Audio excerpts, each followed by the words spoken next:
بسم اللہ الرحمن الرحیم۔ اکثر احباب محبت جو ہے وہ ویڈیوز کلپ کے نیچے جو ہے یہ سوال کرتے اور پوچھتے ہیں کہ کتنا درود پاک پڑھنا چاہیے۔ تو اس کا سادہ سا جواب جو ہے وہ یہ کہ جتنا ذوق آئے، جتنا دل کرے، حضور رحمت کائنات صلی اللہ علیہ وسلم کی ذات پہ درود و سلام پڑھنا چاہیے، اور درود و سلام جتنا زیادہ پڑھے گا اتنی ہی اس کے لیے فوائد ہیں۔ اور درود پڑھنے والا قطعاً یہ مت خیال کرے کہ میں اگر درود و سلام پڑھتا ہوں تو اس سے حضور رحمت کائنات صلی اللہ علیہ وسلم کی ذات پر معاذ اللہ ثم معاذ اللہ کوئی احسان ہوتا ہے، بلکہ درود و سلام پڑھنے والے کا خود اللہ تعالیٰ کی ذات بھلا فرماتی، دنیا کے اندر بھی اور قبر و حشر کے اندر بھی۔ درود و سلام علماء نے یہ ضرور لکھا ہے کہ 313 کا عدد جو ہے، اس سے زیادہ جو بندہ درود و سلام پڑھتا ہے یہ کثرت سے درود و سلام پڑھنے کے زمرے میں آ جاتا ہے۔ تو لہٰذا جو بندہ حضور رحمت کائنات صلی اللہ علیہ وسلم کی ذات پر درود و سلام جتنی محبت کے ساتھ، خلوص کے ساتھ پڑھے گا، بلکہ نبی کریم علیہ الصلوۃ والسلام کی ذات پاک نے حضور کی حدیث پاک فرمایا، جس نے میری ذات پہ درود و سلام لکھا، یعنی میرے نام کے ساتھ درود و سلام لکھا، اب جب تک وہ کتاب پڑھی جاتی رہے گی یا جب تک کتاب کے اندر وہ موجود رہے گا، اللہ تعالیٰ کے فرشتے اس کے لیے دعا اور استغفار کرتے رہیں گے۔ سبحان اللہ، یعنی درود و سلام بندہ پڑھے یا لکھ دے تو اللہ کے فرشتے اس بندے کے لیے اللہ کی بارگاہ میں استغفار کرتے ہیں۔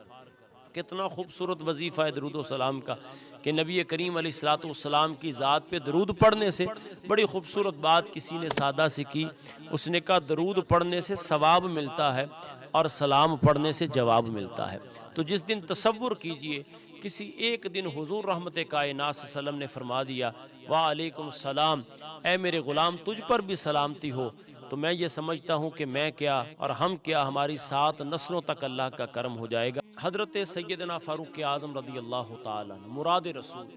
وہ فرماتے کہ میں تمہیں نماز اور دعا کو جو اللہ کی بارگاہ میں درجہ قبولیت کو پہنچتی ہے اس کا ایک راز بتاتا ہوں۔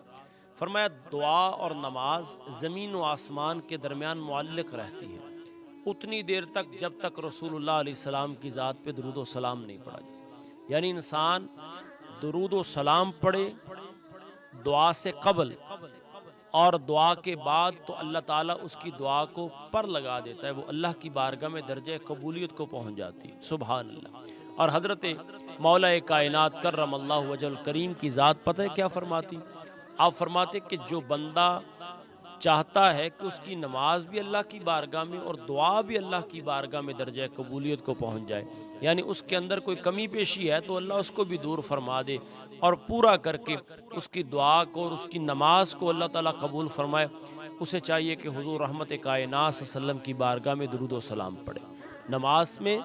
یعنی انسان جب اتحیات میں بیٹھتا ہے اس وقت، اور جب انسان دعا شروع کرے اللہ کی بارگاہ میں دعا کرنا چاہے، اور اسی کو حضرت سیدنا ابن مسعود رضی اللہ تعالیٰ عنہ نے نقل کیا۔ وہ فرماتے ہیں کہ دعاؤں کی قبولیت کا جو راز ہے وہ رحمت کائنات صلی اللہ علیہ وسلم کی ذات پہ درود و سلام کو پڑھنا ہے۔ آپ نے انسان کو دعا مانگنے کا ایک طریقہ سکھا دیا۔ آپ فرماتے ہیں جب انسان اللہ کی بارگاہ میں اپنی حاجات کو پیش کرنا چاہے، اپنی حاجت حضور اللہ کی بارگاہ میں جو ہے اللہ کے حضور پیش کرنا چاہے،